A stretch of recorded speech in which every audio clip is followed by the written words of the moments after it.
मिलाउने जो रहेन तिमीको तनगानी हो दाइको मुन्डोबाट रे ल खुसी हुन्छ कि नाति गाई जब चाहिँ खसी काट्न लगाएको हामी हिँड्दैछ यहाँ छ पानी तातिरहेछ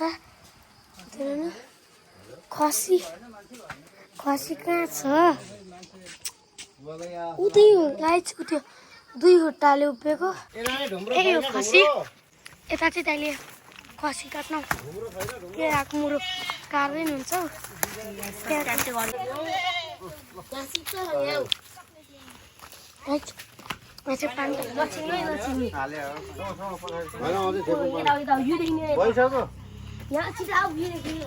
कि देखिन्छ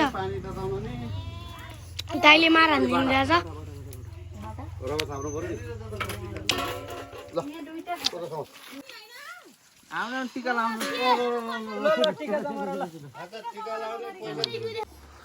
हेलो गाइस अब हामी फेरि खसी काट्न जाँदैछौँ अब फेरि दसैँ आइसक्यो हाम्रो भिडियो बनाउने मान्छे चाहिँ हो किनकि म चाहिँ बिजी हुन्छु यहाँ त्यही भएर भिडियो बनाउनु चाहिँ यसले बनाउँछ अब अनि यहाँ त्यसको लागि घरहरू पनि रङ्गाइसकेको छन् दसैँको लागि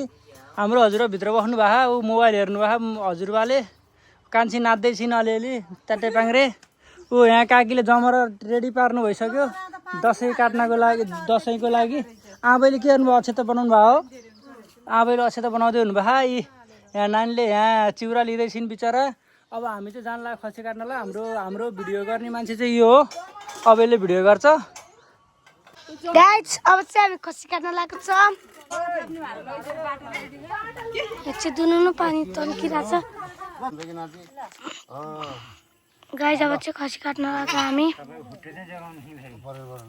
ल अलि उता ल्याउनु खुट्टो फुटुङ हान्यो नि त गाइस त्यो चाहिँ खतरा छिट्यो कतै बिचरा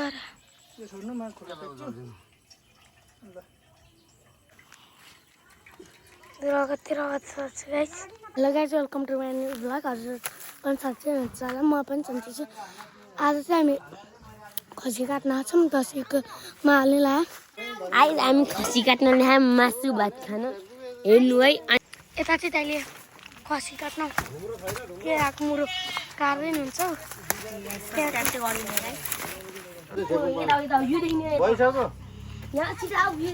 देखिन्छ कि देखिन्छ दाइले मार हान्दिनु रहेछ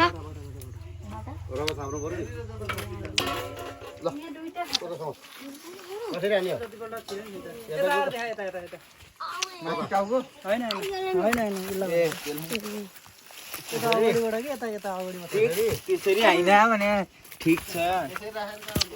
खुट्टा समाउनु यो खसी चाहिँ खत्ता तरकारी हानिदिन्छ टिका लाउनु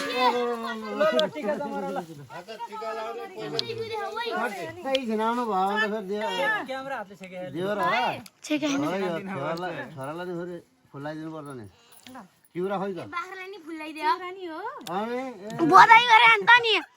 दसैँमा तिम्रो मासु खान पाउँछ भा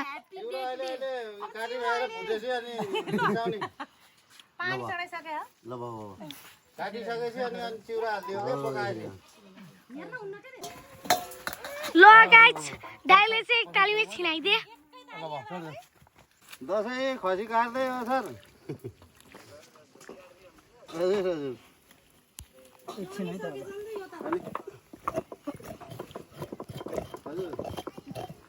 ब्लेड लिन जान्छ त्यता त मैले बस्ने ठिक छ न सिजन दिइरहेछ त्यता चाहिँ भुत्लाइसके सबै खुट्टा मात्रै बाँकी छ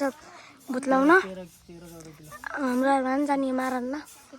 दाइले हान्नुहुन्छ मार्छ यात्रै जिम त कति किलो यो चाहिँ जिम्रो 23 किलो छ अरे गाइस यसको टाउको चाहिँ यहाँ छ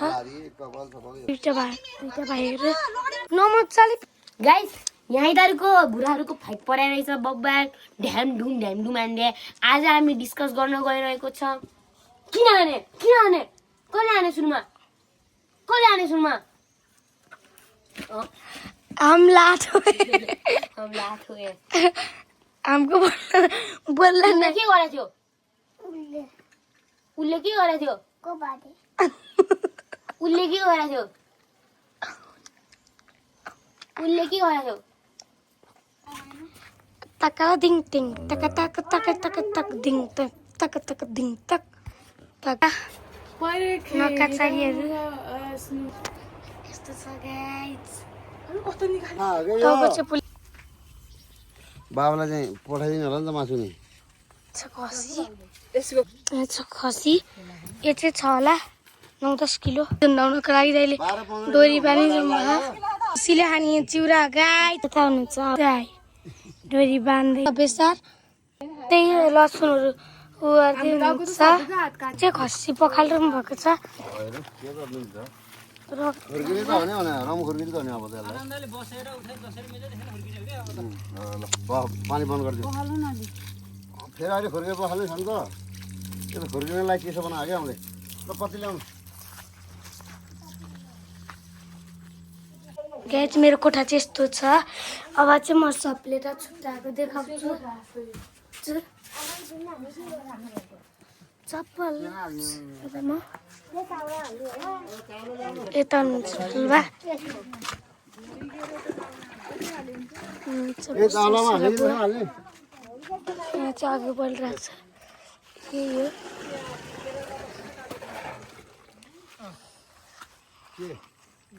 यही हो खसी अब त्यसको साप्रोहरू छुट्याउनु लगाइरहनु भयो घुडे यसमा हालिदिने त्यो माछा खुडा धेरै हल्ला र खल्ला गरी चुना हाल्यो भने त्यसमा मजा चाहिँ रातो हुन्छ त्यहाँ उता कस्तो रातो भएको थियो अब